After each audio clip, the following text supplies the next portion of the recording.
ሰላም እንዴት ናችሁ? ዛሬ በሌላ ቪዲዮ ተገናኝተናል። በዛሬ ቪዲዮ ያለምንም ፓስዋርድ እና ያለምንም አፕሊኬሽን ማንኛውንም ዋይፋይ እንዴት መጠቀም እንደምንችል እናያለን። ለዚህ ቻናል አዲስ የሆናችሁ ቤተሰቦች ካላችሁ ቻናላችን የተለያዩ ቪዲዮዎች ስለ ኮምፒውተራችን ወይም ስለ ላፕቶፕ ስለምንጠቀምበት ስልኮች በተጨማሪም ስለ ተለያዩ አፕሊኬሽኖች ከነጥቅማቸውና ከነማብራሪያቸው የሚገልጽ ቪዲዮዎች ይለቀቃሉ።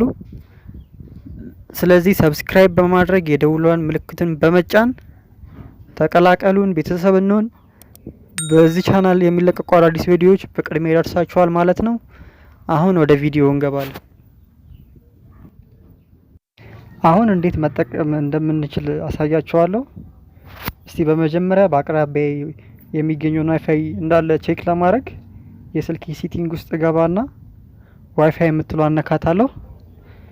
ከዛ እንደምታዩት ባርኮድ የሚል አለ። እሱን ስነካው ፓስዋርድ ይጠይቀኛል ማለት ነው። አሁን ከዚህ ወጣና ቅድም በስልካችን ያየነው ባርኮድ የሚለው ዋይፋይ ራውተሩ ጋር ሄዳለሁ ማለት ነው። እናም ከራውተሩ በስተጀርባ WPS በተን አለች። እሷን አንድ ጊዜ እንነካታለን ማለት ነው። እንደምታዩት በራውተሩ ላይ ብልጭ ድርግም የምትል ላይት አለች። ይቺ ላይት የWPS በተን ላይት ነች። እናም ይቺ ላይት የምትበራልን ለአንድ ደቂቃ ብቻ ነው የምትቆየው። ስለዚህ በዚህ በአንድ ደቂቃ ውስጥ ስልካችን ውስጥ እንገባለን ማለት ነው። ስልካችን ውስጥ እንገባና ሴቲንግ የሚለውን እንነካዋለን። እናም ዋይፋይ የሚለውን ከነካም በኋላ ከዛ የዋይፋይ ስም ይመጣልናል ማለት ነው። እንደምታዩ ባርኮድ ይላል። እሱን አንድ ጊዜ ስንነካው ፓስዋርድ ይጠይቀናል ማለት ነው። ስለዚህ ምንድነው ማድረግ ያለብን? ከላይ እንደምታዩት አድቫንስድ የሚል ሴቲንግ አለ። እሱን አንድ ጊዜ እንነካዋለን ማለት ነው።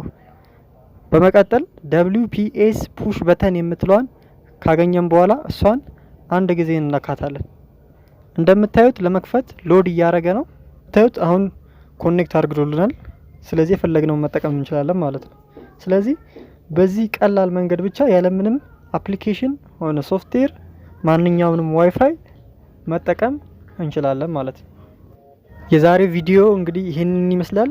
ቪዲዮ ከተመቻችሁ ላይክ፣ ሼር አድርጉት። ለተለያዩ አስተማሪ አዝናኝ ቪዲዮዎች ደግሞ ሰብስክራይብ ማድረጉን እንዳትረሱ። በሌላ ቪዲዮ እስከምንገናኝ